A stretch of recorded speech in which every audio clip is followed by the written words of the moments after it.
नमस्ते दोस्तों, कैसे हैं आप सब। होप सो कि अच्छे ही होंगे। तो आज की वीडियो में हम बात करेंगे एसी के बारे में, जिसे एयर कंडीशनिंग यूनिट भी कहा जाता है। दोस्तों, गर्मियों का मौसम आ चुका है और 40 से 45 डिग्री की गर्मी में हर कोई एसी चलाने पे मजबूर हो जाता है। लेकिन क्या आप श्योर हो कि एसी का कोई नुकसान तो नहीं है? क्या आपको पता है कि आपके शरीर पर इसका क्या प्रभाव पड़ता है? इन सब सवालों का जवाब पाने के लिए इस वीडियो को पूरा देखिए और जानिए एसी से जुड़े और भी बहुत से इंटरेस्टिंग फैक्ट्स, जिससे अगली बार जब भी आप एसी चलाओ तो आपका बिजली का बिल भी कम आएगा और साथ ही कूलिंग भी बढ़िया मिलेगी। क्योंकि कुछ छोटी छोटी सी गलतियां हैं जो हम रोजमर्रा की जिंदगी में करते हैं और एसी का प्रॉपर फायदा नहीं ले पाते। आगे बढ़ने से पहले अगर चैनल पे नए हो तो जल्दी से सब्सक्राइब करो और साथ ही बने घंटे का दबाना मत भूलना। तो चलिए शुरू करते हैं। क्या आपको पता है कि एसी को ज़्यादा इस्तेमाल करने से सांस से जुड़ी प्रॉब्लम्स होने लगती हैं और आपने थकावट तो ज़रूर महसूस की ही होगी। इसके साथ ही कोल्ड एंड फ्लू का खतरा भी हाई रहता है। ऐसा इसलिए होता है क्योंकि एक किस्म का बैक्टीरिया या फंगस एसी के यूनिट में लंबे समय के इस्तेमाल के बाद पनपने लगता है, जो शरीर की इम्यूनिटी को ख़त्म करता है, वो भी धीरे धीरे।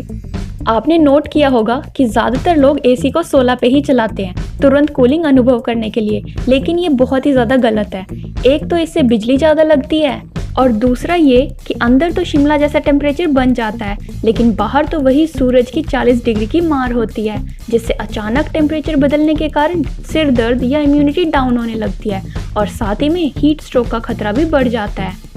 और इसी के कारण घर से बाहर निकलते ही कई लोगों में बौखलाहट भी देखी जाती है, क्योंकि हमारा शरीर ऐसे में सेंसिटिव हो जाता है और इससे हम एलर्जीज का आसानी से शिकार बन जाते हैं। आपने देखा ही होगा कि कई लोग एसी से निकलकर बाहर जाते ही छींक मारने लगते हैं, तो वो इसी के कारण होता है। सिर्फ यही नहीं, स्किन पर भी इसका बुरा प्रभाव रहता है, जैसे कि रूखी त्वचा, ड्राई आईज और फटे हुए होंठ। ये सब मॉइस्चर की कमी से होता है, क्योंकि एसी कमरे से मॉइस्चर निकालने का काम करता है। अगर आप एसी की प्रॉपर रेगुलर सर्विसिंग नहीं करवाओगे तो ये डिसइंफेक्ट नहीं होगा और वही बैक्टीरिया वाली हवा सर्कुलेट कर सबको बीमार करता रहेगा। हम सब जानते ही हैं कि ये एनवायरनमेंट के लिए तो बहुत बुरे ही हैं, तो पूरी तरह से इन पर निर्भर होने की बजाय कोशिश करें कि थोड़ी बहुत ताज़ी हवा मिले, जो हमारे शरीर के लिए भी फायदेमंद रहेगा। चलो आपको एक बढ़िया सा फैक्ट बताते हैं। इंडिया के टेम्परेचर के हिसाब से एसी को हमेशा 24 डिग्री पे रखना चाहिए। इससे बिजली की भी बचत होती है और साथ ही ये टेम्परेचर सेटिंग हमारे शरीर के लिए भी नॉर्मल है। इससे अचानक से बाहर निकलने पर शरीर में सडन चेंजेस नहीं होंगे। और हाँ, इसके साथ फैन भी चलाएं, क्योंकि इससे पूरे कमरे में एसी की ठंडी हवा सर्कुलेट होगी और आपको ज़्यादा कूलिंग मिलेगी। क्या आपको पता है कि जापान में डिफ़ॉल्ट टेम्परेचर 28 पे निर्धारित किया गया है? वहीं अगर बात करें दुबई की और भारत की तो ये 24 डिग्री है।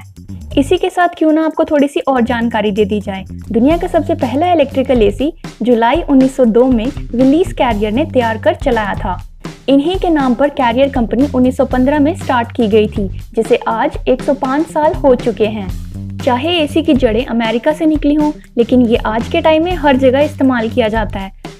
इसके छोटे मोटे साइड इफेक्ट्स को ध्यान रखते हुए आजकल कंपनीज फिल्ट्रेशन टेक्निक्स भी लॉन्च कर रही हैं, जिससे एसी हवा को फिल्टर कर पोल्यूटेंट्स निकालकर शुद्ध हवा देता है। लेकिन क्या आपको पता था कि लंबे समय पहले हुई एक रिसर्च से पता चला था कि 70s एंड 80s में ऑफिस में काम कर रहे लोग बीमार फील करते थे और ऐसा एसी की आवाज़ के कारण होता था और उसे सिक बिल्डिंग सिंड्रोम कहा जाता था। उम्मीद करती हूँ आपको इस वीडियो से बहुत सारी नई बातें पता चली होंगी। किसी भी कारणवश अगर आप सारा दिन एसी में रहते हैं तो खूब सारा पानी पीजिए और एसी के टेम्परेचर को 24 पे ही रखिए और समय समय पर उसकी सर्विस करवाते रहिए। वैसे एक बात पूछूं, तो आपने अपना एसी कब सर्विस करवाया था? कमेंट्स में लिख के बताएं। अगर वीडियो पसंद आया हो तो लाइक और शेयर ज़रूर करें। तो मिलते हैं अगली वीडियो में, तब तक के लिए अपना ख्याल रखें। Bye bye.